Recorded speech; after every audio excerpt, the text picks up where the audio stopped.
السلام علیکم ورحمۃ اللہ وبرکاتہ۔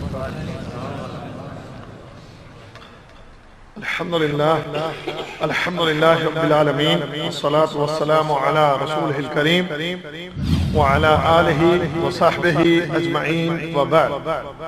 سبحانک لا علم لنا الا ما علمتنا انک انت العلیم الحکیم۔ رب اشرح لي صدري ويسر لي امري واحلل عقدة من لساني يفقهوا قولي۔ قال الله تبارك وتعالى في القرآن الحكيم: اعوذ بالله من الشيطان الرجيم، وقال ربكم ادعوني استجب لكم ان الذين يستكبرون عن عبادتي سيدخلون جهنم داخرين۔ عزیز دوستو، ساتھیوں اور بھائیوں، ہم اس دنیا میں اللہ کی مخلوق ہیں۔ اللہ ہمارا خالق اور مالک ہے۔ ہم سب اس کے بندے ہیں، ہم سب اس کے ماننے والے، اس کو اپنا خالق و مالک ماننے والے۔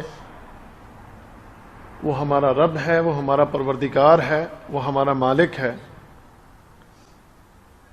اس اعتبار سے اور اس تعلق کی بنا پر ہم انسانوں کو یہ بات اچھی طرح اپنے ذہنوں میں بٹھا لینی چاہیے کہ اس دنیا میں یہ جو زندگی مجھے اللہ تعالیٰ نے عطا فرمائی ہے، وہ اللہ، وہ رب ہی میری اس زندگی کی تمام ضروریات کو پورا کرنے والا ہے، اور وہ کر بھی رہا ہے۔ ہم نے اس سے جو چیزیں آج ہمیں مل رہی ہیں، اس کے بارے میں ہم نے کچھ سوال اس سے نہیں کیا تھا، اس نے خود ہمیں عطا فرمایا ہے بغیر مانگے ہی۔ یہ زندگی جو اس نے عطا فرمائی، ہو سکتا ہے ہمارے ماں باپ کی دعا ہوگی ہمارے لیے، ماں باپ یقیناً دعا کرتے ہیں، رب حب لی من الصالحین، رب حب لی من الصالحین۔ اولاد کے لیے دعا کرتے ہیں والدین۔ ہم اپنے والدین کی دعاؤں کا نتیجہ ہو سکتے ہیں، لیکن خود جو ہم اپنے وجود کے بارے میں یہ نہیں کہہ سکتے کہ ہم نے اللہ سے اپنے آپ کو مانگا ہے، یعنی ہم نے اپنے لیے اللہ سے اس وجود کو مانگا ہے۔ ہمیں تو پتہ ہی نہیں، اللہ تعالیٰ نے ہمیں یہ وجود بخشا ہے، یہ اس کا احسان ہے، یہ اس کا بہت بڑا کرم ہے۔ اب اس خالق و مالک نے ہم پر یہ احسان فرما کے، یہ زندگی عطا فرما کے، یہ وجود عطا فرما کے، اس رب نے، اس مالک نے دروازہ ایک کھلا رکھا ہے۔ وہ دروازہ کیا کھلا رکھا ہے کہ دنیا میں تو محتاج ہے، دنیا میں تو ضرورت مند ہے، دنیا کے سارے خزانے میرے پاس ہیں، کائنات کے تمام خزانوں کی کنجیاں میرے پاس ہیں، اور تیری تمام ضروریات کا بندوبست میرے پاس ہے۔ اب جب میں نے، یعنی اللہ نے تجھے بغیر مانگے تجھے عطا فرما دیا ہے، تو وہ خزانوں کا مالک اس سے جب بھی تو سوال کرے گا تو وہ تجھے عطا فرمائے گا۔ یہ جو آیت میں نے آپ کے سامنے پڑھی ہے، اس میں اللہ رب العزت نے یہ ارشاد فرمایا ہے، وقال ربکم، اور فرمایا تمہارے رب نے، اور فرمایا تمہارے پروردگار نے، اور فرمایا تمہارے خالق و مالک نے، ادعونی، تم مجھے پکارو، تم میرے سامنے سوال کرو، تم میرے سامنے فریاد کرو، تم مجھ سے مانگو، استجب لکم، میں تمہاری دعا کو پورا کروں گا، میں تمہاری ضرورت کو پورا کروں گا، میں تمہاری پکار کو سنوں گا، پورا کروں گا۔ اللہ رب العزت اس قرآن میں یہ کوئی خاص طبقے کے لیے نہیں، رب، وقال ربکم، اور فرمایا تمہارے رب نے، اور فرمایا تمہارے رب نے۔ ہمارا رب ہے نا وہ، اس کے علاوہ کون ہے ہمارا؟ کچھ بھی نہیں۔ تو فرمایا تمہارے رب نے، ادعونی، تمہارا رب تمہیں کہتا ہے کہ تم پکارو مجھے، استجب لکم، اب جن سے خطاب ہے، خطاب پوری مخلوق ہے، پوری مخلوق سے خطاب ہے، اس میں نبی بھی ہیں، اس میں رسول بھی ہیں، اس میں صحابہ بھی ہیں، اس میں اولیاء بھی ہیں، اس میں عام آدمی بھی ہے، سب۔ تو تم سب کا رب تمہیں کہتا ہے کہ ادعونی، مجھے پکارو، استجب لکم، تم میں سے جو پکارے گا میں اس کی پکار سنوں گا، میں اس کی ضرورت کو پورا کروں گا۔ اللہ اکبر، وہ رب کیسا رب ہے، ذرا توجہ کیجئے، وہ پروردگار کیسا پروردگار ہے کہ تم زمین کے اوپر رہتے ہو، تم زمین کے اوپر اپنے گھر بناتے ہو، زمین کے اوپر رہائشیں اختیار کیے ہوئے ہو، تم زمینوں پر چلتے پھرتے رہتے ہو، ان زمینوں کے نیچے، ان زمینوں کی گہرائیوں میں، انتہائی پستیوں میں جو اگر کوئی چھوٹا سا کیڑا بھی پڑا ہے تو وہ بھی اپنے رب کو پکارتا ہے، وہ بھی اپنے رب کو، اس خالق کو، مالک کو پکارتا ہے، وہ رب اسے بھی عطا فرما رہا ہے، وہ رب اسے بھی اس کی ضرورت اور اس کی حاجت، وہ خالق و مالک اس کی بھی پوری کر رہا ہے۔ تو جب زمینوں کے نیچے انتہائی پستیوں میں پڑی ہوئی مخلوق کو وہ رزق دے رہا ہے اور اس کی ضروریات کو وہ پورا کر رہا ہے، تو پھر زمینوں کے اوپر ہے، تو زمینوں کے اوپر ہے۔ اور پھر تیرا اور باقی ساری مخلوق کا ایک بڑا واضح فرق بھی ہے، وہ کیا ہے کہ اللہ تعالیٰ نے تجھے اشرف المخلوقات پیدا کیا ہے، اس خالق و مالک نے تجھے جو یہ حیثیت عطا فرمائی ہے، جو مقام اور مرتبہ عطا فرمایا ہے، وہ ساری مخلوق سے، دنیا میں جتنی مخلوق ہے، دنیا میں جو کچھ بھی ہے، ان سب سے اعلیٰ و افضل اس اللہ نے تجھے پیدا کیا ہے۔ اس کے لیے آپ نے کتنی دفعہ سنا ہے کہ اللہ تعالیٰ سورۃ التین میں ارشاد فرماتا ہے، اور قسم کھا کے ارشاد فرماتا ہے، والتین والزیتون وطور سینین وہذا البلد الامین لقد خلقنا الانسان فی احسن تقویم، کہ تین کی، زیتون کی، طور سینا کی، مکہ شہر کی قسم، ان چار عظیم چیزوں کی قسم کھا کے جواب قسم میں انسان کی عظمت کو اور اس کے مقام اور مرتبہ کو بیان فرما دیا کہ انسان، تیرا رتبہ، تیرا مقام، تیرا مرتبہ ہم نے بڑا بلند بنایا ہے، بڑی عظمت سے ہم نے تجھے نوازا ہے، بڑی عظمت سے ہم نے تجھے نوازا ہے۔ تو پھر جب وہ خالق و مالک ادنا سی مخلوق کو، ادنا معمولی سی مخلوق کو اس کی سنتا ہے، اس کی حاجت، اس کی ضرورت کو پورا کرتا ہے، تو پھر کیسے ممکن ہے کہ وہ خالق و مالک اس اشرف المخلوقات کی دعا کو نہ سنے اور اس کی ضرورت کو پورا نہ کرے؟ یہ کیسے ممکن ہے؟ ان کو مل رہا ہے نا، معمولی مخلوق ہے، حقیر مخلوق ہے، اور تمہارا مقام اور مرتبہ ان کی نسبت بہت بلند ہے، اللہ نے بڑی عظمت تمہیں عطا فرمائی ہے۔ اور ایک آیت کی تفسیر میں بعض مفسرین کے نزدیک کہ انسان، اس کا شرف اور اس کا مقام اور مرتبہ فرشتوں سے بھی اعلیٰ ہے، فرشتوں سے بھی اعلیٰ ہے۔ وہ کیسے؟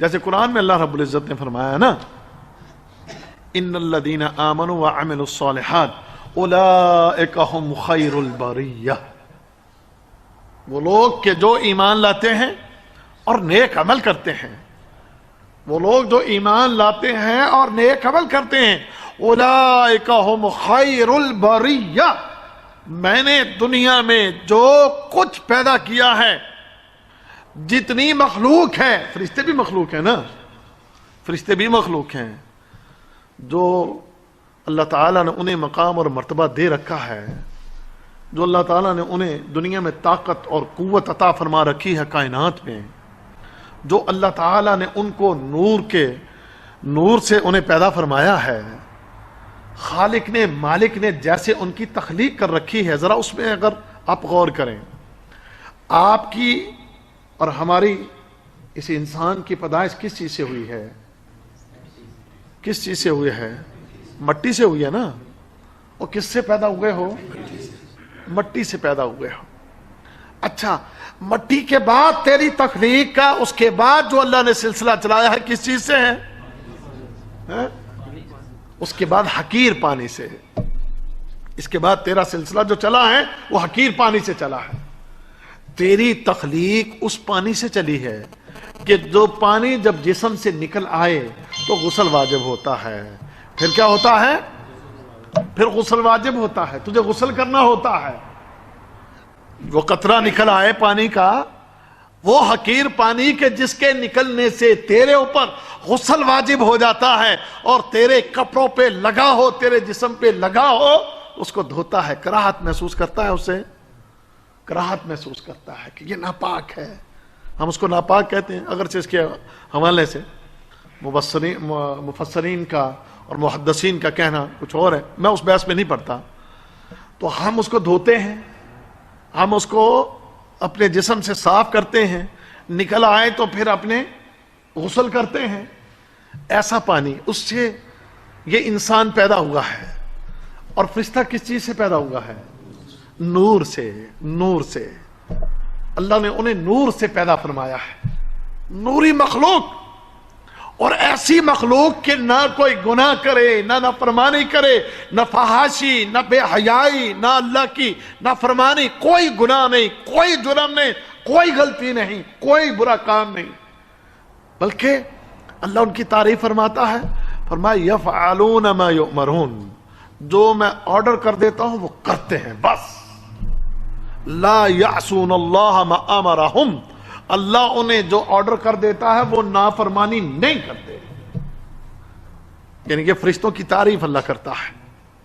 لا یعصون اللہ ما امرہم، اللہ جو آرڈر کر دے، جو کہہ دے، وہ نافرمانی نہیں کرتے، بلکہ یفعلون ما یؤمرون، جو انہیں آرڈر دیا گیا وہ اس کو بس ایک انچ بھی، ایک انچ بھی، ایک لمحہ بھی، ایک سیکنڈ بھی ان کا اللہ کی نافرمانی میں نہیں گزرتا. ایک سیکنڈ بھی بالکل اللہ کی نافرمانی نہیں کرتے. اب تیرا اور اس کا فرق کہ فرشتہ نور سے پیدا ہوا ہے اور تو پانی کے قطرے سے پیدا ہوا. اگر تخلیق کے معاملے کو دیکھیں تو تخلیق کے معاملے میں اعلیٰ و افضل نظر آتا ہے فرشتہ. فرشتہ کیا نظر آتا ہے؟ تخلیق کے معاملے میں دیکھیں تو وہ اعلیٰ و افضل نظر آتا ہے. اچھا، عمل کے میدان میں بھی دیکھو تو تجھ سے اعلیٰ و افضل نظر آتا ہے. دونوں چیزوں میں آپ دیکھ لیں. آپ تخلیق بھی غور کر لیں اور آپ اس کا عمل بھی، اس میں بھی غور کر لیں. ہم نے تخلیق دیکھی تو تخلیق میں بات سمجھ آئی، وہ تو بڑا نور سے پیدا ہوا، کسی گندی چیز سے پیدا نہیں ہوا، کسی گندی چیز سے پیدا نہیں ہوا، وہ نور سے پیدا ہوا ہے. اچھا، عمل دیکھتے ہیں ہم اس کا، تو جب عمل دیکھتے ہیں تو عمل کے میدان میں بھی ہمیں چیز کیا نظر آتی ہے؟ وہ کہ بہت آگے. رسول اللہ صلی اللہ علیہ وسلم نے فرمایا فرشتے بعض پیدا ہوئے قیام میں ہیں، قیام ہی کے اندر ہیں، رکوع میں ہے، رکوع کے اندر ہیں، سجدے میں ہے، سجدے میں ہیں، اور اسی حالت میں ان کی جان نکل جائے گی. اسی حالت میں جب دنیا کو اللہ فنا کرے گا تو اسی حالت میں وہ دنیا سے چلے جائیں گے. اللہ اکبر. تیرا اور اس کا فرق، تیرا اور اس کا فرق. لیکن اللہ نے تجھے اشراف، اکرام، تیرے اوپر رحمت اور فضل و کرم فرمایا ہے. اس نے صرف 2 شرطیں ساتھ رکھی ہیں. اس نے کیا کیا ہے؟ 2 شرطیں ساتھ رکھی ہیں. وہ کیا؟ ان الذین آمنوا وعملوا الصالحات. اگر تو ایمان اور عامل الصالحات، ایمان اور عامل الصالحات یہ تو کر لے، اگر تو یہ عمل اختیار کر لے، ایمان تیرا درست ہو، عقیدہ توحید تیرا زبردست ہو، اور نیکیاں کرنے والا ہو، تو جا، اللہ تیرے لیے اعلان کرتا ہے تو حقیر پانی سے ہی کیوں نہیں پیدا کیا گیا. تیرا مقام تخلیق کے اعتبار سے، عمل کے اعتبار سے فرشتوں کے مقابلے پر بہت نیچے ہے، لیکن تیرے ایمان کی وجہ سے اور تیرے عامل الصالحات کی وجہ سے اللہ تیرے لیے اعلان کرتا ہے کہ جا، اگر یہ 2 شرطیں پورا کر دے تو تیرا مقام اور مرتبہ فرشتوں سے بھی اعلیٰ ہے. پھر تیرا مقام اور تیرا مرتبہ فرشتوں سے بھی اعلیٰ ہے. تو اب بندہ اگر یہ چیزیں اختیار کر لے، ایمان اور عامل الصالحات، تو اٹھانا پھر ہاتھ اس کے سامنے، اب ہاتھ اٹھا، پھر ہاتھ اٹھا، پھر رسول اللہ صلی اللہ علیہ وسلم فرماتے ہیں اللہ پھر ہاتھ خالی موڑنے سے شرما جاتا ہے، پھر خالی نہیں موڑتا، وہ عطا کرتا ہے۔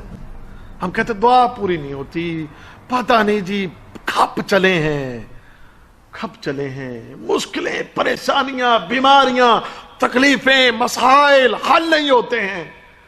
اور میرے بھائی اور میرے دوست اور میرے ساتھی، اگر ہم اپنے اعمال کی اصلاح کر لیں، سب سے پہلے تو اپنے عقیدوں کو چیک کریں۔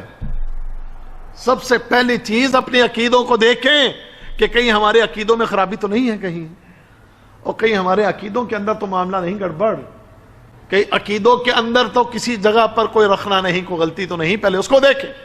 اگر ٹھیک ہے تو الحمدللہ الحمدللہ۔ اور اگر عامل الصالحات کا معاملہ کہیں ڈھیلا ہے تو عامل الصالحات کو ٹھیک کیجئے، اور عامل الصالحات میں ہمیشہ ذہن میں رکھا کریں، ہمیشہ عامل الصالحات وہی عمل کہلاتے ہیں کہ جن اعمال کو آپ اخلاص کے ساتھ کریں اور سنت طریقے کے مطابق کریں۔ جن اعمال کو آپ اخلاص کے ساتھ، اخلاص سے کیا مراد؟ یعنی اللہ کی رضا مطلوب ہو، اور دوسری چیز کہ سنت طریقہ۔ اگر یہ دونوں چیزیں، پہلی چیز عقیدہ اور اس کے بعد یہ دو چیزیں اگر آپ کے عمل میں ہوں تو واللہ اولئک هم خیر البریہ، آپ فرشتوں سے بھی اعلیٰ افضل مخلوق ہیں۔ اور پھر جب آپ اس خالق و مالک کے سامنے دعا کریں گے، اللہ تمہیں اس بات کی خبر دے رہا ہے کہ اے نبی صلی اللہ علیہ وسلم، اپنے نبی کے ذریعے اذا سألک عبادی عنی فانی قریب اجیب دعوت الداع اذا دعان فلیستجیبوا لی ولیؤمنوا بی لعلہم یرشدون۔ یہ اللہ کے اعلان۔ کیا کہتے ہیں اللہ؟ اے نبی تجھ سے میرے بندے میرے متعلق سوال کرتے ہیں، جاننا چاہتے ہیں، تو انہیں بتا دے کہ میں ان کے قریب ہوں، میں ان کے قریب ہوں، اور جب بھی پکارنا ہے مجھے پکاریں، میں ان کی پکار کو سنوں گا، میں ان کی پکار کا جواب دیتا ہوں، میں ان کی ضرورتیں پوری کرتا ہوں، میں ان کی حاجتیں پوری کرتا ہوں، میں ان کے معاملات درست کرتا ہوں۔ یہ رات کو سو جاتے ہیں، ان کے پورے ملک کی آبادی سو جاتی ہے، ان کے بچے بڑے سارے سو جاتے ہیں، ان کے سوئے ہوئے جسموں کی حفاظت میں کرتا ہوں، اور نیند میں ان کا خیال، ان کی نیند میں ان کا خیال میں رکھتا ہوں۔ یہ تو سوئے رہتے ہیں، اور نیند کے اندر، ان کی نیند کے اندر ان کے دلوں کی دھڑکن کو میں جاری رکھتا ہوں۔ یہ سوئے ہوتے ہیں، ان کے دل و دماغ کی حرکت کو میں جاری رکھتا ہوں۔ یہ سوئے ہوتے ہیں، ان کے گھروں کی حفاظت میں کرتا ہوں۔ یہ سوئے ہوتے ہیں، ان کے گھر بار کے معاملات کی نگرانی میں کرتا ہوں۔ یہ سوئے ہوتے ہیں، ان کے جسم کی حفاظت میں کرتا ہوں۔ ان کے مال مویشی بندے ہوتے ہیں، انہیں کچھ خبر نہیں ہوتی، ان کی حفاظت بھی میں کرتا ہوں۔ زمین و آسمان کو ان کا مطیع کر کے میں رکھتا ہوں، میں ان کی ضرورتیں پوری کرتا ہوں۔ تو وہ رب جو میرے سوئے ہوئے جسم کی بھی نگرانی کرتا ہے، وہ رب، وہ خالق و مالک کہ جب رات پورا سناٹا چھا جاتا ہے، پوری دنیا سوئی ہوتی ہے، اللہ لا الہ الا هو الحی القیوم لا تأخذہ سنۃ ولا نوم، اور تم سوئے ہوتے ہو، اس کو نہ نیند آتی ہے نہ اونگ آتی ہے، وہ تمہاری نگہبانی کرتا ہے، وہ تمہاری حفاظتیں کرتا ہے، وہ تمہاری حفاظتیں کرتا ہے، تمہاری ضرورتیں اور تمہاری حاجتیں، تمہاری حاجتیں پوری کرتا رہتا ہے۔ اللہ اکبر۔ تو جب وہ اس طرح ہمارے ساتھ معاملات کر رہا ہے تو کیا خیال ہے مزید میں ہاتھ پھیلاؤں، مانگوں اسے، تو وہ نہ سنے گا، سنے گا۔ اور کچھ دیر ہوتی ہے اور حکمت ہوتی ہے اس میں، وہ حکیم ہے، وہ دانا ہے، اس کو پتا ہے کہ کیا اس وقت اس کے لیے بہتر ہے اور کیا اس کے لیے بہتر نہیں۔ واللہ میں اپنی بات آپ کو بتاؤں، میں اپنے رب، اپنے خالق و مالک کے بارے میں جو میرا چھوٹا موٹا جو مطالعہ، جو میری کو تھوڑی بہت میں جو علم رکھتا ہوں، کئی دفعہ ہم نے نوٹ کیا، اور یہ چیزیں آپ کے علم میں بھی ہوں گی، کہ کبھی ہم نے دعا کی یا آپ لوگوں نے دعا کی تو اللہ اسی وقت پوری کر دیتا ہے. ہوتا کہ نہیں ہوتا؟ آپ کے ساتھ بھی ہوتا، سب کے ساتھ ہوتا، ہمارے ساتھ بھی یہ. اور کبھی ہوتا ہے 2 سال 3 سال گزر جاتے ہیں. اچھا جب 2 سال 3 سال 4 سال 5 سال دعا کرتے رہے پوری نہیں، اور جب ہوتی ہے تو بندہ پچھلے سارے غم بھول جاتا ہے، بندہ پچھلی ساری تکلیفیں، اور پھر محسوس کرتا ہے بندہ. کیا محسوس کرتا ہے؟ اس وقت یہ محسوس کرتا ہے کہ یہ جو دعا میری آج پوری ہوئی ہے اس کے لیے مناسب وقت واقعی یہ تھا، اس کے لیے مناسب وقت یہی تھا. بندہ محسوس کرتا ہے. تو اگر کبھی ہم دعا کریں اور پوری نہ ہو، اس میں دیر تاخیر ہو، تو اس کے پیچھے حکمت پوشیدہ ہوتی ہے، اور اس حکمت کو وہ اللہ ہی بہتر جانتا ہے، وہ خالق جانتا ہے. اس لیے جلد بازی نہ کریں کہ ہم تو پکارتے ہیں جی وہ اللہ ہماری سنتا ہی نہیں، وہ ہماری پوری کرتا نہیں. اللہ سنتا ہے، اللہ سنتا ہے، اللہ جواب دیتا ہے. میرا یہ دعویٰ ہے کہ تم کتنے ہی گناہگار کیوں نہیں، کتنے ہی فاسق و فاجر کیوں نہیں، تم کتنے ہی برے انسان کیوں نہیں، تمہارے پاس کتنے ہی گناہ کیوں نہیں، لیکن سچے دل سے تو اگر اس کو پکارے گا تو واللہ وہ تیری پکار کا جواب ضرور دے گا، وہ تیرے پکار کے جواب وہ ضرور دیتا ہے. بلکہ میں کہتا ہوں کہ دنیا کا بڑے سے بڑا کافر بھی اگر اس کو پکارے تو وہ اس کی بات کا بھی جواب دیتا ہے، وہ اس کی بات کا بھی جواب دیتا ہے، اس کی بھی ضرورتیں پوری کر دیتا ہے، اس کی بھی حاجتیں پوری کرتا ہے، ان کے مسائل کو بھی حل کر دیتا ہے. تو پھر یہ انسان مایوس کیوں؟ کس لیے اللہ رب العزت کے در سے، اس خالق و مالک کے در سے مایوس کیوں ہوتا ہے؟ کیوں دعاؤں سے اکتا جاتا ہے؟ کیوں اس سے مانگنے سے پیچھے رہتا ہے؟ کیوں اس کے سامنے سوال کرنے سے ہچکچاتا ہے یا پیچھے رہتا ہے؟ اور نہیں میرے بھائی، پورے ایمان پورے یقین کے ساتھ اپنے مقام اور مرتبے کو سب سے پہلے سمجھ کہ اللہ نے تجھے اشرف المخلوقات بنایا ہے. اللہ اگر وہ ایک حقیر سی مخلوق کو دے سکتا ہے تو وہ مجھے بھی دے سکتا ہے. پہلے اپنا یہ ایمانی لیول اس کو درست کریں، اور ایمانی لیول کو درست کر کے پھر اپنے ہاتھوں کو اس کے سامنے اٹھائیں، اس کے سامنے گڑگڑائیں، اس کے سامنے دعا کریں. اللہ کہتا ہے میرا بندہ مجھ سے سوال کرتا ہے، مجھ سے جب مانگتا ہے، اور اللہ سے بندہ جب یہ اچھے گمان کے ساتھ مانگتا ہے تو واللہ اللہ اس کے ہاتھوں کو خالی نہیں موڑتا. فرمایا جب وہ مجھ سے سوال کرتا ہے فَأَعْطَيْتُهُ، میں اس کو دے دیتا ہوں، میں اس کو دے دیتا ہوں. تو لہٰذا ہمیں لا تقنطوا من رحمت اللہ، اللہ کی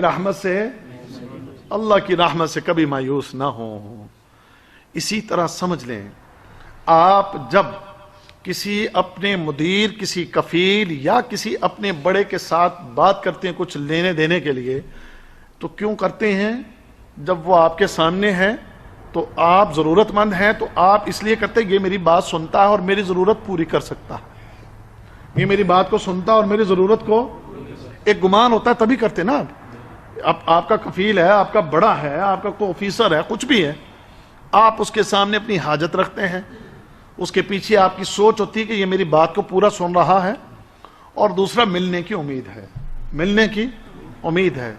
اس سے زیادہ امید اپنے رب سے رکھا کریں، اس سے زیادہ امید اپنے رب سے رکھیں. میں یہاں بیٹھا ہوں، میں کہتا ہوں یا اللہ، تو میرا یقین ہونا چاہیے کہ میرے اللہ نے سن لیا، میرے اللہ نے سن ہی نہیں لیا بلکہ جواب بھی دیا ہے.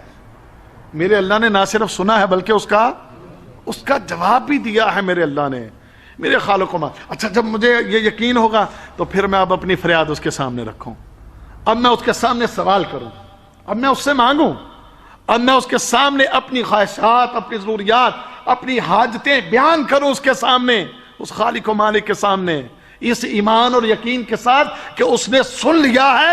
اور دوسرا یقین یہ رکھیں کہ اس در سے خالی کوئی نہیں جاتا، اس در سے خالی، یہ وہ در ہے کہ جس در سے اور بڑے بڑے کافروں کو بھی ملتا ہے. تو میں تو پھر الحمدللہ اس کا ماننے والا ہوں، میں تو مسلمان ہوں، اللہ نے مجھے اشرف المخلوقات بنایا ہے، مجھے ایمان دیا ہے، ایمان کی دولت سے سرفراز فرمایا ہے، مجھے اللہ رب العزت نے دین اسلام کی ہدایت سے نوازا ہے، مجھے عامل الصالحات جیسی عظیم ترین اس نعمت سے نوازا ہے، اس لیے اس یقین کے ساتھ اور پورے وثوق کے ساتھ اس خالق سے مانگیں، وہ ضرور دیتا ہے۔ اللہ اکبر۔ اور جو نہیں مانگتے، جو نہیں اس کے سامنے سوال کرتے، جو نہیں دعا کرتے، اللہ کو پسند نہیں وہ۔ اب یہاں ایک مسئلہ سمجھیے گا، اگر آپ کسی سے مانگیں دنیا میں، تو دنیا میں جس سے مانگا جائے وہ ناراض ہوتا ہے، ایک ہی ہر ٹائم پیچھے پیا رہنا ہے۔ مثال میں کہتا ہوں محمد ریاض یار کو تھوڑا خرچہ پانی دے یار، چلو ایک دفعہ لے لیا، دوسری یارہ کو خرچہ پانی دے یار، لے لیا، تیسری دفعہ یار یہ پیچھے ہی پڑ گیا ہے، یہ پیچھے ہی پڑ گیا ہے، جب دیکھو منہ اٹھایا ہوتا ہے اس نے، اے مینو دیں یار، اے مینو دیں یار، مجھے دینا یار، میری ضرورت پوری کرنا یار، مجھے دینا یار۔ چاہے میرا کوئی اس کے پاس، اس کے ساتھ میں اس کی ماتحت ہوں، میں اس کا چھوٹا ہوں، اور میری ضرورت اگرچہ پوری کرنا اس کی ذمہ داری بھی ہے، اگرچہ اس کی ذمہ داری بھی ہے کہ یہ میری ضروریات کو پورا کرے، جیسے بڑے بھائی ہو، باپ ہو، اس طرح کیا خیال، ذمہ داری ہے نا۔ لیکن بار بار مانگنے سے فی الحال کیا ہوگا، یہ ایک وقت آئے گا کہ تنگ پڑے گا نا۔ لیکن اللہ کا معاملہ بالکل الٹ ہے، اللہ کا معاملہ بالکل الٹ ہے۔ اللہ سے نہ مانگو تو ناراض ہوتا ہے، بندوں سے مانگو تو ناراض ہوتے ہیں، اور اللہ سے نہ مانگو تو ناراض ہوتا ہے۔ اور جب بھی ضرورت پڑے تجھے دن میں اگر 10 مرتبہ، 20 مرتبہ، 50 مرتبہ، 100 مرتبہ، 1000 مرتبہ، لاکھ مرتبہ تجھے ضرورت پڑے، ہر دفعہ پکار، ہر دفعہ مانگ، اللہ تیرے مانگنے سے راضی ہوگا، خوش ہوگا، جتنی دفعہ بھی تیرا دل کرتا ہے مانگنے کو۔ اور اگر نہیں مانگتا کہ چلو یار کرتے ہیں، کوشش ہو جائے گا یار، دیکھی جائے گی یار، کیا بار بار ہاتھ اٹھائیں یار، ہوتی تو نہیں پوری، معاملہ تو میرا حل ہوتا نہیں، تو یہ تکبر ہے۔ یہ کیا ہے؟ تکبر ہے۔ یعنی بندہ یہ سمجھتا ہے کہ اللہ کی مدد کے بغیر اپنی ضرورتیں اور حاجتیں پوری کر لے گا۔ وہ اللہ کی مدد کے بغیر کچھ ہو سکتا ہے؟ اللہ کی مدد کے بغیر ہم کچھ نہیں کر سکتے، ہماری ضرورتیں اور حاجتیں پوری نہیں ہو سکتی۔ تکبر، تو کیا چیز ہے، تو کیسے، ایک ایسی چیز کہ جس کو اللہ روک لے، ایک ایسی چیز کہ جس کا اختیار صرف اللہ کے پاس ہے، تو جو مرضی کر لے، جتنا مرضی زور لگا لے، جتنا مرضی بھاگ لے، دوڑ لے، وہ پوری ہونے والی نہیں ہے، وہ پوری ہونے والی نہیں ہے۔ اللہ کو یہ بات پسند ہے کہ تو اللہ سے مانگے، تو اللہ کے سامنے سوال کرے، اس کے سامنے گر گڑائے، اس کے سامنے روئے، اس سے طلب کرے، اور بار بار تجھے مانگنا پڑے تو اس سے سوال کرے۔ اور اگر نہیں کرتا تو پھر اللہ کیا فرماتے ہیں، ان الذین یستکبرون عن عبادتی سیدخلون جہنم داخرین، جو ہماری عبادت سے منہ پھیرتے ہیں، ہم سے مانگنے سے منہ پھیرتے ہیں، تو پھر اللہ فرماتے ہیں وہ عنقریب جہنم میں ذلیل و رسوا ہو کے داخل ہوں گے، وہ عنقریب جہنم میں ذلیل و رسوا ہو کے داخل ہوں گے، ذلیل و رسوا ہو کے۔ اب اللہ کے در کو چھوڑنا، اب اس میں دو چیزیں، ایک تو چیز یہ ہے کہ انسان اللہ سے مانگنے کی بجائے غیر اللہ کے سامنے سوال کرے، غیر اللہ سے مانگے، غیر اللہ کو اپنا حاجت روا مانگے، سمجھے، اپنی ضرورت پوری کرنے والا، مشکل کشا، حاجت روا، غریب نواز، فلاں میری مشکل دور کرے گا، مجھے اولاد دے گا، مجھے رزق دے گا، فلاں دے گا، اور اللہ کے در پہ نہ جائے اور درباروں پہ جائے، اللہ کے در پہ نہ جائے اور مورتیوں کے پاس جائے، اللہ کے پاس نہ جائے اور غیر اللہ کے پاس جا کے سوال کرے۔ آج تیرے میرے ملک میں یہی حالات ہے کہ نہیں؟ مسجدیں ویران ہیں اور مزار آباد ہیں۔ وہ جو قبر کے اندر پڑا ہے، وہ جو منو مٹی کے نیچے پڑا ہے، وہ جو نیچے پڑا گل سڑ گیا ہے، وہ جو مٹی کے نیچے مٹی میں مل چکا ہے، وہ جس کا وجود مٹی میں نیچے شاید مٹ چکا ہے، اس سے جا کے سوال کرتا ہے۔ وہ جو مر گیا، وہ جو قبر میں دفن کیا گیا، وہ جو مرو مٹی کے نیچے ڈالا گیا، اور جب اس کو قبر میں ڈالا جا رہا تھا تو نہ اپنا ہاتھ ہلا سکتا تھا، نہ اپنا پاؤں ہلا سکتا تھا، نہ اپنی آنکھ کھول سکتا تھا، بے حس و حرکت پڑا تھا۔ لوگوں نے اٹھایا تھا، لوگوں نے لے جا کر قبر نکال کے مٹی نکال کے دفنایا تھا، اوپر مٹی ڈالی تھی، مٹی ڈال رہے تھے تو اتنی ہمت اس کی نہیں تھی نیچے پڑے کہ لوگوں مٹی نہ ڈالو اور لوگوں مجھے مٹی کے نیچے نہ ڈالو، اس کی ہمت نہیں تھی۔ یہ کہاں مجھے اندھیر کوٹری میں ڈال کر جانے لگے ہو، لوگوں یہ کیا ظلم کرنے لگے ہو، واللہ اس میں ہمت نہیں تھی، ہمت نہیں تھی۔ وہ جو اپنے آپ کو اس اندھیر کوٹری سے بچا نہ سکا، وہ جب اس کی روح قبض ہو گئی، وہ جب اس کی روح نکل گئی، وہ جس کے ہاتھ پاؤں آنکھیں دل دماغ وجود بے حس و حرکت ہو گیا، وہ کچھ کرنے کے قابل نہ رہا، اور پھر اس کے بعد ہڈیاں ہوا، پھر ہڈیوں کے بعد مٹی ہوا، اور پھر مٹی میں مل کر بالکل بے نام و نشان ہوا۔ اب یہ بندہ اس کی قبر پہ جا کے ہاتھ اٹھائے، سوال کرے، اس سے مانگے، اس سے کہے بابا جی مینو دے دیو، بابا جی نظر کدھر ہے، ماں کس سے رہا ہے، اس سے مانگ رہا ہے کہ جس کی میں نے تفصیل کو بیان کیا ہے، اس سے مانگ رہا ہے۔ وہ بھی کہتا ہوگا کیا عجیب بے وقوف آدمی ہے جو مر گیا، مٹی میں رل گیا، بے نام و نشان ہو گیا، جس کو موت آ گئی، جو موت کے وقت اپنے آپ کو بچا نہ سکا، جو دل و دماغ کی حرکتیں بند کروانے کے بعد اپنے ہاتھ پاؤں کو ہلانے کی طاقت قوت نہیں رکھتا تھا۔ بے وقوف جاہل آدمی اس سے مانگ رہا ہے، اور وہ خالق و مالک کہ اللہ لا الہ الا هو القیوم لا تأخذه سنة ولا نوم كل من عليها فان ويبقى وجه ربك ذو الجلال والاکرام۔ وہ قائم رہنے والی ہستی، حی و قیوم ہستی، وہ جس کو نہ اونگ آئے نہ نیند آئے، وہ ایسی ہستی کہ جب ساری کائنات نے مٹ جانا ہے، تباہ ہو جانا ہے، فنا ہو جانا ہے، اس اکیلے نے اس وقت بھی قائم رہنا ہے۔ اس سے نہیں مانگتا، اس کے سامنے ہاتھ نہیں اٹھاتا، اس سے دعا نہیں کرتا، اس کے سامنے فریاد نہیں کرتا۔ ظالم و جاہل کس کے سامنے کر رہا ہے کہ جو مٹ چکا ہے، جو ختم ہو چکا ہے، ان کے سامنے گڑ گڑا رہا ہے، ان کے سامنے اپنی گزارشات رکھ رہا ہے۔ تو کیا خیال ہے، یہ عقل مند ہے یا بیوقوف ہے؟ آپ اس بندے کو کیا سمجھتے ہیں؟ اللہ ہاں جی، پرلے درجے کا بیوقوف، ایسا بیوقوف کہ جس کی عقل جو ہے وہ بالکل، جس کی عقل بالکل جواب دے گئی ہے۔ اللہ اکبر۔ اب مجھے یہ بتائیں کہ اگر عقل اور دماغ، یہ شعور اگر انسان کے پاس ہو تو کسی ایسی بے جان چیز سے سوال کرے گا کہ جو خود اپنے بھی کسی کام نہ آ سکے، جو اپنی بھی حاجتیں اور ضرورتیں پوری نہ کر سکے۔ مثال دیتا ہوں میں،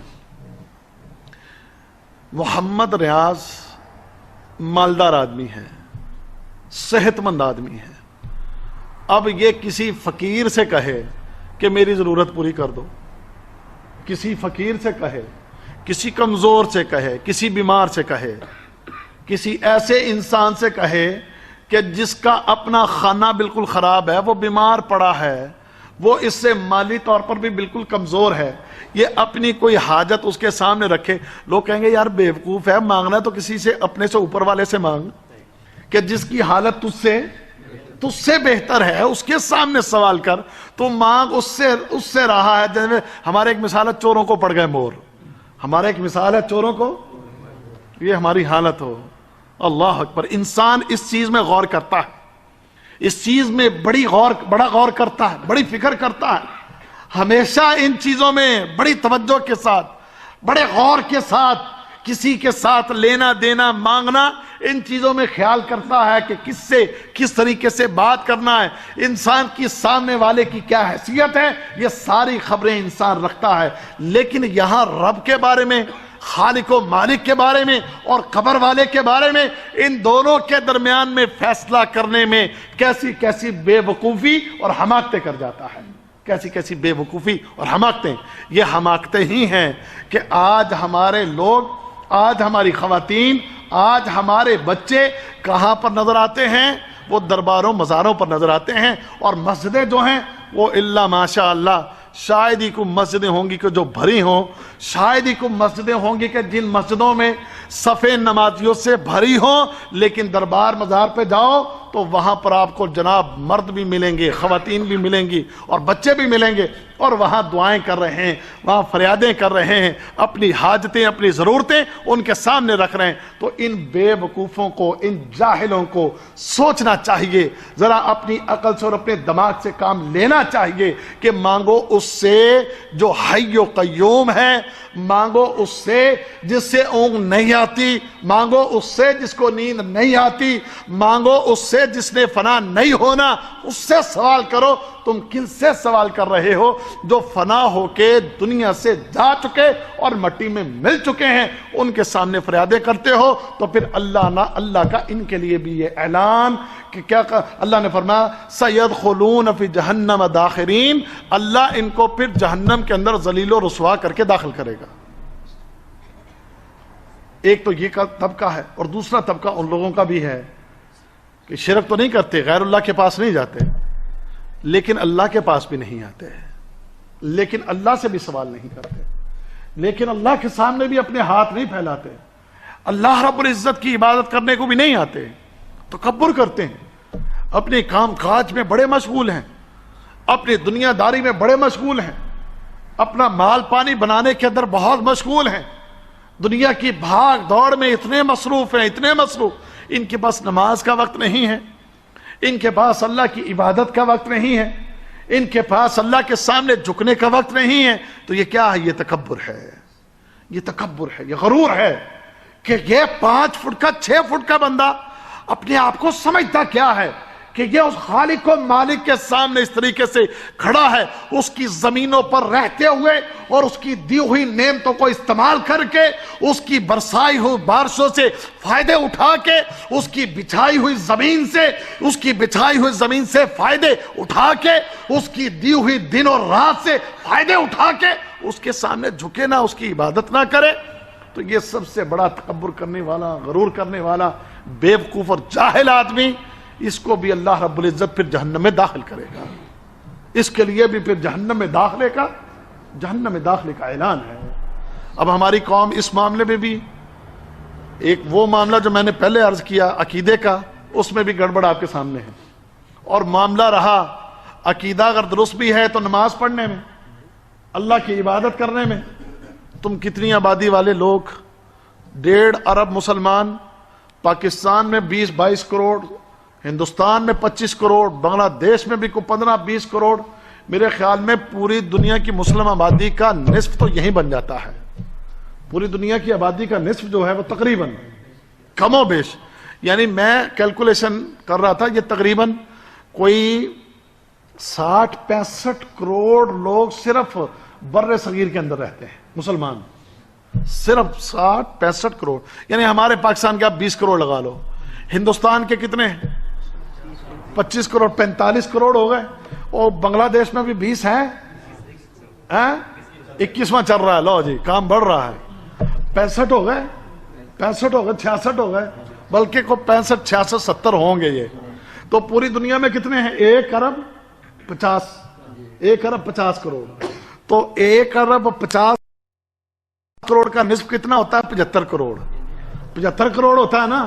وہ 75 کروڑ کے قریب صرف پاکستان، ہندوستان، بنگلہ دیش کے اندر. پوری دنیا کی مسلمانوں کی نصف آبادی تقریباً ان 3 ملکوں میں بیٹھی ہے. ہم باقی دنیا کا تجزیہ نہیں کرتے. آپ ساری دنیا کے تجزیہ کو ذرا چھوڑیں، آپ اپنے ان 3 ملکوں کا تجزیہ کر لیجئے. آپ کو دونوں کیٹیگریز وہاں مل جائیں گی. ایک شرک کرنے والوں کی بھرمار، شرک کرنے والوں کی بھرمار، اور ہمارے انسان ان کے پیچھے وہ جو شرک پر لگانے والے، شرک کی دعوت دینے والے لوگ، واللہ جانوروں کی طرح ان کے پیچھے پھرتے ہیں. جانوروں کی طرح. وہ جو پیر، فقیر، مزار، قادری، پادری، چشتی، سہروردی، دنیا کو پاگل بنایا ہوا. انہوں نے دنیا کو پاگل بنایا ہوا، جیسے ہمارے آج کل ایک نے پاگل بنایا ہوا ہے پوری دنیا کو. اس نے پاکستان کے سارے مسلمانوں کو اور بالخصوص اس کے چاہنے والے، بالخصوص اس کے پیچھے جو لگنے والے، وہ ان سب کو اس نے پاگل بنایا ہوا ہے، پاگل، واللہ پاگل. اور دنیا اتنی پاگل ہے، اتنی پاگل ہے، اس کی شخصیت کا تضاد تقریباً میڈیا نے کھول کے سامنے رکھا ہے. اس کی شخصیت کے اندر جہاں جہاں نقص ہیں، وہ جھوٹ کہاں بولتا ہے، جھوٹ کیسے اس کے پکڑے گئے ہیں، وہ کیسی کیسی باتیں بکتا ہے، وہ سب عوام کے سامنے میڈیا نے کھول کے رکھ دیا ہے. لیکن عوام سے پھر سوال کیا گیا تو عوام کہتی جی ہم تو پھر بھی اس کے پیچھے جائیں گے. عوام کہہ رہی ہے کہ ہم پھر بھی اس کے پیچھے جائیں گے. میں آج ایک آرٹیکل پڑھ رہا تھا، وہ ہمارے قادری ایک اٹھا ہوا ہے، طاہر القادری اس کا نام ہے. لوگوں کی بے وقوفی اور جہالت آپ کو بتاؤں، لوگوں کی بے وقوفی اور جہالت کو ذرا سمجھیے کہ ہمارا معاشرہ کتنا جاہل ہے، کتنا جاہل ہے. خوابوں کے بادشاہ ہیں وہ، خوابوں کے کیا ہیں؟ وہ اپنی پوری جتنی بھی ان کی وہ ماننے والے جتنی بھی کمیونٹی ہے، وہ ساری کی ساری ان کے خوابوں پہ بلیو کرتی ہے، اور ان کے خوابوں کے اوپر بلیو کر کے اس کے پیچھے لگی ہوئی ہے ہماری ساری قوم. الا ماشاء جن کو اللہ نے کو سمجھ دی ہے وہ تو پیچھے ہیں، ورنہ بڑی دنیا، لاکھوں کا مجمع اس کے پیچھے، لاکھوں لوگ اس کی جناب بات مانتے. اس کے بارے میں بڑے تضادات اس بندے کے بارے میں. صرف ایک چیز میں آج آپ کو بتاتا ہوں جو میں نے خود ایک بندے کے بارے میں پڑھی، جو اس کے ساتھ کہیں رہا ہے اور اس نے اس کی پوری تحقیق کی، اور اس کے ادارے میں جا کر اس نے سارا کاغذات کی پڑتال کر کے وہاں کے لیکچر، لٹریچر اور کتابیں پڑھ کے اس نے کچھ ایک آرٹیکل لکھا بڑا خوبصورت. اس نے آرٹیکل میں لکھا کہ یہ جو اپنے آپ کو، اور ایک بڑی مصیبت، اپنے آپ کو شیخ الاسلام خود ہی فرماتے ہیں، وہ اپنے آپ کو شیخ الاسلام خود ہی فرماتے کہ میں شیخ الاسلام ہوں. کیا لکھا اس نے اپنی کتاب ایک میں؟ وہ لکھتا ہے جی کہ میرے والد محترم اپنے وقت کے بڑے زبردست محدث، عالم، فاضل، صاحب کرامت تھے. وہ اپنے باپ کے بارے میں لکھتا ہے. پھر لکھا کہ میرے والد محترم مکہ گئے، اور اس نے لکھا میرے والد نے دمشق سے علم حاصل کیا، مصر سے علم حاصل کیا، بڑے بڑے کبار علماء کی شاگردی کی ہے میرے باپ نے. اب آگے کیا لکھتا ہے؟ کہتا میرا باپ مدینے میں گیا تو مدینے میں روضہ رسول پر اللہ کے رسول صلی اللہ علیہ وسلم کے روزے پہ کھڑے ہو کے بڑی فریادیں کی کہ میرے پاس بیٹا نہیں ہے، مجھے بیٹا عطا فرما دیں. تو میرے والد محترم وہیں روضہ رسول کے قریب سو گئے. تو رات کو اللہ کے رسول صلی اللہ علیہ وسلم خواب میں آئے اور فرمایا کہ جاؤ تمہیں اب بیٹا ہوگا. تو کہنے لگا جی کہ اس کے بعد پھر میں پیدا ہوا. یعنی اس کا مطلب ہے کہ میں رسول اللہ صلی اللہ علیہ وسلم کی بشارت ہوں. اپنے بارے میں کیا ارشاد فرما رہا ہے کہ میں اللہ کے رسول صلی اللہ علیہ وسلم کی بشارت ہوں. کہنے لگا جی اس کے بعد میرے والد محترم پھر کچھ عرصے کے بعد گئے تو 7 8 9 سال میری عمر. تو اس وقت پھر روزہ رسول پر کھڑے دعائیں کی تو سو گئے. اللہ کے رسول خواب میں آئے اور کہا کہ ارشاد فرمایا کہ تم اپنے بیٹے کو لے کر کیوں نہیں آئے، آئندہ آؤ تو لے کر آنا. تو پھر 2 3 سال کے بعد گئے تو والد محترم مجھے پھر اپنے ساتھ لے کر گئے. مجھے اللہ کے رسول نے بلوایا اپنے روزے پر، مجھے اللہ کے رسول نے اپنے روزے پر بلوایا. پھر میں وہاں پر کھڑا رہا، روتا رہا. بڑی کوئی لمبی سٹوری ہے، میں آج شارٹ کر کے آپ کو بات بتاؤں. وہ تحریر لکھنے والا کہتا ہے کہ میں نے اس کے اوپر مزید پھر ریسرچ کرنے کی ٹھان لی کہ پتہ تو کروں یہ حضرت اپنے والد کو صاحب کرامت بتاتے ہیں، یہ اپنے والد کو اتنی بڑی شان والا بتاتے ہیں، یہ اپنے والد کو اتنا بڑا وقت کا محدث بتاتے ہیں، تو وہ بے نام و نشان کیوں ہے؟ وہ بے نام و نشان کیوں ہے؟ تو کہنے لگا میں تحقیق کرتا کرتا وہاں پہنچ گیا جو ان کا اصل آبائی گاؤں تھا، جہاں یہ ہماری پنجابی میں کہتے جتھے دا جم پڑھائی، جہاں کی پیدائش تھی اور جہاں پر بڑا ہے پھلا پھولا. وہ کہنے لگا میں وہاں پہنچ گیا، اور پہنچ کے میں نے وہاں لوگوں سے پوچھا پھر بھئی اس نام کا بندہ وہ یہاں رہتا؟ ان کا جی بالکل یہی رہتا تھا. تو میں کوئی دیکھ نہیں رہا کہ اس کا کوئی مزار، کوئی اس کو جناب یہاں پر کوئی لوگ اس کو پوجنے والے، اس کی قبر کے اوپر کوئی چہرہ، کوئی عرس وغیرہ، کوئی اس قسم کی چیزیں کوئی نظر نہیں آتی. کیا بات ہے؟ وہ کس قسم کا آدمی تھا؟ تو انہوں نے کہا جناب وہ یہاں پر ایک ڈسپینسری میں ملازم تھا.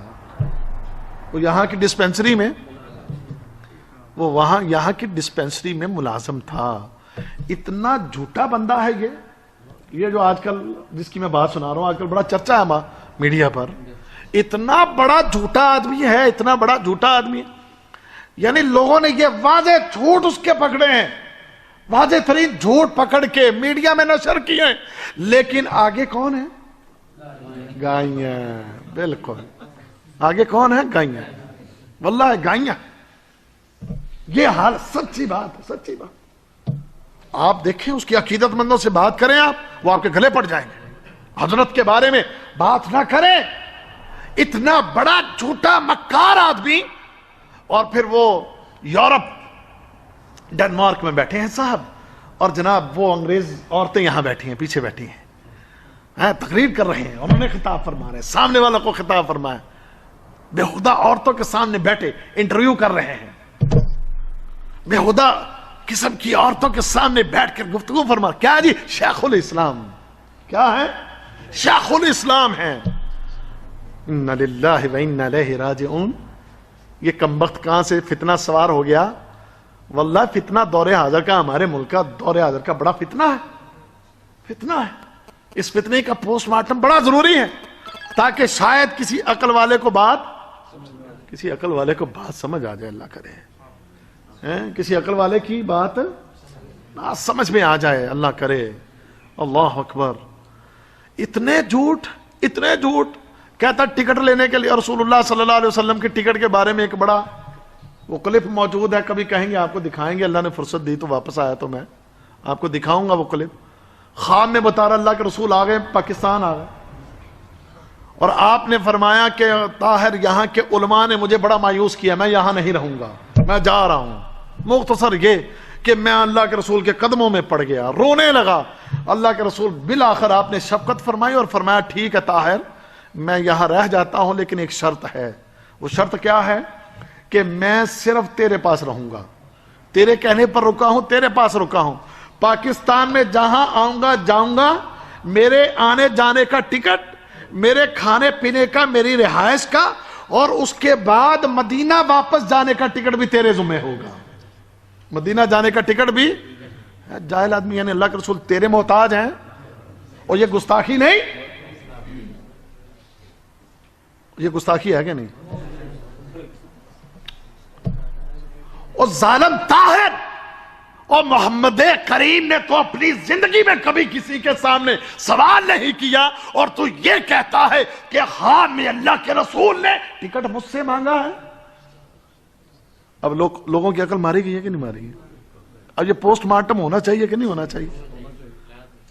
اب یہاں پر سوالی کون ہے اور دینے والا کون ہے؟ دیکھو اللہ, کفریہ کلمات ہیں, کفریہ کلمات ہیں.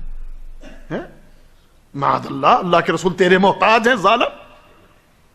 تیرے کھانے پلانے کا, تیرے ٹکٹ تجھ سے مانگیں گے, تجھ سے سوال کریں گے. نعوذ باللہ, نعوذ باللہ من ذالک. اللہ ہمیں اپنی حفاظت میں رکھے. مجھ سے ٹکٹ مانگا اللہ کے رسول نے, پھر روتا ہوں کر کے. جناب وہ کیا ڈرامہ بازی ہے, ڈرامہ بازی واللہ. اور پھر آگے گائیاں بھی رو رہی ہیں ساری, آگے جو گائیاں وہ بھی رو رہی ہیں, رو رہے ہیں واللہ, لوگ بھی رو ہچکیاں بندھی ہوئی ہیں اس ویڈیو کے اندر. اگر آپ دیکھیں تو لوگوں کی ہچکیاں بندھی ہوئی ہیں, لوگ رو رہے ہیں. اور اس بندے کو دنیا لاکھوں کی تعداد میں دنیا اس کو مانتی ہے, اور اس کے سامنے سجدے کرتی ہے, اس کو سجدے کرتے ہیں. اور جب اس کی سالگرہ ہوتی ہے, ہر سال سالگرہ بھی کرتا ہے, اور سالگرہ پر کیک بھی کٹتے ہیں, مرد و خواتین اکٹھے وہاں پر ہوتے ہیں, اور خوب ڈانس ہوتے ہیں, خوب تالیاں بجتے ہیں, خوب ڈھول بجتے ہیں, خوب میوزک بجتے ہیں.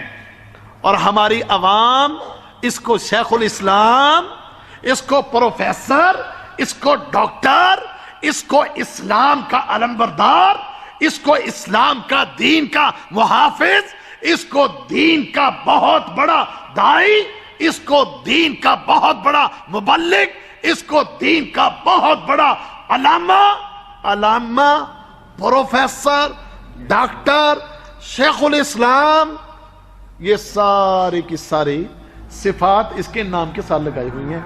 اور جھوٹا آدمی، پرلے درجے کا جھوٹا آدمی، خواب سنو کے کہتا اللہ کے رسول نے مجھے فرمایا ہے طاہر تم اپنا ادارہ منہاج القرآن بناؤ، میں تمہارے ادارے میں آؤں گا. اب مقصد کیا تھا اس کے پیچھے؟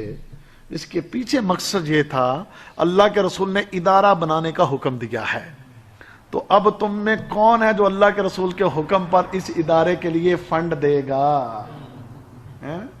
اس کے بعد ہی بنا. پھر اب ہم تو چکے رسول اللہ صلی اللہ علیہ وسلم کی عقیدت میں، ہم تو سب کچھ کرنے کو تیار ہیں. لوگوں نے دیے پھر مال، وہ سب کچھ لے لوا کے جناب آج کینیڈا کی نیشنلٹی، یورپ کی نیشنلٹیاں، اور کافروں نے تو میرے نبی کو آج تک قبول نہیں کیا. ان کافروں نے ہمارے نبی کو تو کبھی وہ کارٹون بناتے ہیں، کبھی وہ گندی فلمیں بناتے ہیں. یہی ہے نا یہ سارا یورپ، یہی ہے نا، اور یہی ہے نا، یہی ہے. اور جن ظالموں نے آج تک ہمارے نبی کو قبول نہیں کیا، وہ اگر تجھے قبول کر رہے ہیں تو اس کا مطلب ہے دال میں کچھ کالا ہے. اس کا مطلب ہے دال میں ہے ظالم آدمی ہیں. ساری دال ہی کالی ہے، صرف دال میں کالا نہیں بلکہ یہ دال پوری دی پوری کالی ہے. اور عوام جاہلانہ، جہالت، افسوس ہوتا ہے اس کے پیچھے لگی ہوئی، ایسے ظالموں جھوٹوں کے پیچھے لگی ہوئی، ان کو سجدے کر رہی ہے، ان کو اپنا نہ جانے کیا کیا سمجھتی ہے، اور اس خالق و مالک کو بھولی ہوئی ہے، اس پروردگار کو بھولے ہوئے ہیں. تو پھر ان سب کا ٹھکانہ کیا ہے؟ کا ٹھکانہ جہنم ہے. اللہ اکبر. سیدخلون جہنم داخرین. پھر ہم کیا کریں گے؟ سیدخلون جہنم داخرین، ذلیل و رسوا کر کے جہنم میں ڈال دیں گے. تو بھائیو اپنے رب سے جڑیے، اس خالق و مالک کے ساتھ جڑیں، اس کی اطاعت اختیار کریں، اس کی فرما برداری. یہ جھوٹوں نے ہمارے ملکوں میں قبضے کر رکھے ہیں، ان جھوٹوں نے ہمارے ملکوں کے اوپر قبضے جما رکھے ہیں. اب عوام، ہماری قوم 60-65 کروڑ، یہ قوم ان جھوٹوں کے پیچھے، ان مکاروں کے پیچھے، ان جھوٹوں کے سامنے سجدہ ریز اور مسجد ویران ہے. یہ 60-65 کروڑ کی آبادی اس بر صغیر کی، اس میں مسجد میں کتنے جاتے ہوں گے؟ اس مسجد میں کتنے جاتے ہوں گے؟ اس میں سے 65 کروڑ میں. اور مجھے بتاؤ 65 کروڑ میں کتنے لوگ جاتے ہوں گے مسجد میں؟ واللہ تم 5 کروڑ بہت زیادہ بتا رہے ہو. میرا گاؤں 4-5-6 ہزار، اب واللہ عالم اس کے قریب ہے، 2 مسجدیں ہیں، بمشکل 100 نمازی، بمشکل 60، وہ بھی فجر میں غائب ہے. اس میں فجر میں بھی کم، فجر میں اور کم کر لو، 40-45. ٹھیک ہے، کیلکولیشن کر کے ذرا مجھے بتاؤ نا کتنے نمازی بنتے ہوں گے؟ پھر ذرا حساب لگا لو. 65 کروڑ مسلمانوں میں واللہ اگر تم محتاط اندازہ لگانا چاہتے ہو تو 5 کروڑ لگا لو. ٹھیک ہے، لگا لو 5 کروڑ، لگا لو تم 5 کروڑ. یہ ایک محتاط اندازہ ہے.